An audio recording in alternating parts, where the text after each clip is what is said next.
కేంద్ర మంత్రి కిషన్ రెడ్డికి మంత్రి పొన్నం ప్రభాకర్ స్ట్రాంగ్ కౌంటర్ ఇచ్చారు. తెలంగాణకు ప్రాజెక్టులు తేవాల్సిన బాధ్యత కిషన్ రెడ్డిదేనన్నారు. లేదంటే తీవ్ర పోరాటాలు జరుగుతాయని హెచ్చరించారు.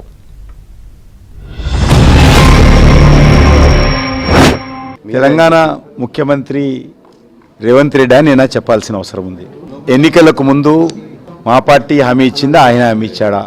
హామీలు ఇచ్చేటప్పుడు కేంద్ర ప్రభుత్వము, బీజేపీ ప్రభుత్వము, మోడీ గారు డబ్బులు ఇస్తేనే నేను డెవలప్మెంట్ చేస్తానని చెప్పాడా? అనేక సంవత్సరాలుగా తెలంగాణకు సంబంధించినటువంటి ఒక్కొక్క ప్రాజెక్టు అవసరం ఉన్నటువంటి ప్రతి ప్రాజెక్టు విషయంలో కూడా నేను మోటివేట్ చేస్తూ, ప్రభుత్వంతో మాట్లాడుతూ, సంబంధించిన మంత్రులతో మాట్లాడుతూ, రాష్ట్ర ప్రభుత్వంతో మాట్లాడుతూ, గతంలో ఉన్నటువంటి ముఖ్యమంత్రి గారికి ఉత్తరాలు రాస్తూ డెవలప్మెంటల్ యాక్టివిటీ చేస్తున్నాను. ఈరోజు ఈయన మరి ఈ రకంగా బ్లాక్మెయిల్ ట్యాక్స్ చేసి బెదిరింపు రాజకీయాలు చేస్తే భయపడేవాడు ఎవరు లేడు. ముఖ్యంగా ఏదైనా ఒక్క విషయంలోనైనా సరే ఆయనకు దమ్ము ధైర్యం ఉంటే ఒక్క విషయంలోనే సరే నేనైనా ఏదైనా ఒక ప్రాజెక్టుకు అడ్డుకున్నట్టు నిరూపించాల్సిందిగా నేను సవాల్ చేస్తా ఉన్నాను రేవంత్ రెడ్డికి. కేంద్రంలో ఉన్న అధికారంలో ఉన్న పార్టీ మంత్రులుగా మీరు ఈ రాష్ట్ర ప్రయోజనాలకు అనుగుణంగా, రాష్ట్ర ప్రజల ఆకాంక్షలకు అనుగుణంగా ప్రాజెక్టులు నిధులు తేవాల్సిందే.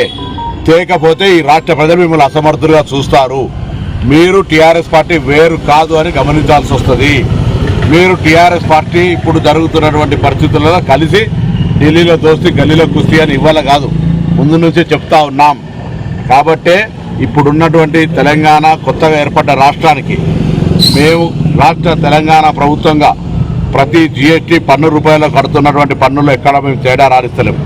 కానీ అంతే హక్కుగా తెలంగాణ ప్రయోజనాలకు సంబంధించి కూడా అంతే గట్టిగా కొట్లాడతాం. తెలంగాణ ప్రతి ప్రాజెక్టు తెచ్చే బాధ్యత కిషన్ రెడ్డి గారికి. ఈ ఒకవేళ అటువంటి తేనట్టయితే భవిష్యత్తులో తీవ్రమైనటువంటి పోరాటం జరుగుతుంది.